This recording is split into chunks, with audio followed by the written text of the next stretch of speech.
নমস্কার বন্ধুরা, কেমন আছো সবাই? আমার ইউটিউব চ্যানেলে তোমাদের আবার স্বাগত। সজনে ডাঁটার একটা রেসিপি নিয়ে এসেছি। এখন সবার ঘরে ঘরে সজনে ডাঁটা রয়েছে, আর এই ডাঁটাগুলো আমাদের গাছের। দেখো, ডাঁটা, বেগুন, আলু আর কুমড়ো দিয়ে করব।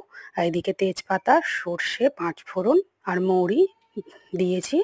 আর এবার সবজিগুলো হালকা করে ভেজে নেব। দেখো, হালকা করে ভেজে নিয়েছি। এরপরে আমি দেব হলুদ গুঁড়ো, নুন আর অল্প করে একটু লঙ্কার গুঁড়ো। নিরামিষের দিনে এই রেসিপিটা দারুণ লাগবে খেতে। আর এখন তো প্রত্যেকের বাড়িতেই এই সজনে ডাঁটা রান্না হচ্ছে। একটু আমি দুধ দিয়ে দিলাম। আর এদিকে আমি বাদাম, সর্ষে, পোস্ত, মৌরি একসাথে বেটে নেব। আর সর্ষে, টমেটো। দেখো, বাটাটা আমি একটু, যে তরকারিটা ফুটে উঠেছে, দিয়ে মিশিয়ে নেব ভালো করে। আর সজনে ডাঁটা আমাদের শরীরের জন্য ভীষণ উপকার। ভিটামিন, প্রোটিন এখানে কলা এবং ডিমের তুলনায় বেশি আছে। দেখো, হয়ে গেছে রেডি।